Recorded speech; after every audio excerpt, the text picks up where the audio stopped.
BRICS Extraordinary Virtual Summit on the Palestine-Israel conflict has been appreciated and supported in Pakistan as an effective effort for the restoration of peace in Gaza, especially the China's stance of standing with humanity, peaceful conflict resolution, and international law.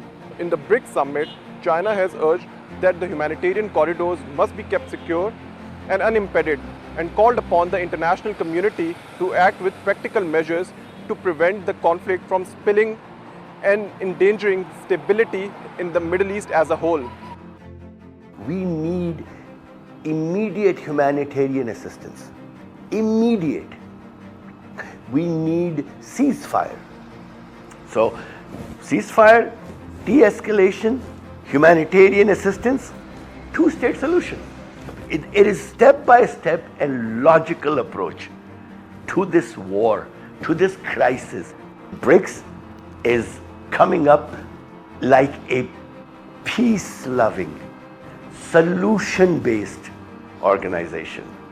And China taking this role is extremely commendable.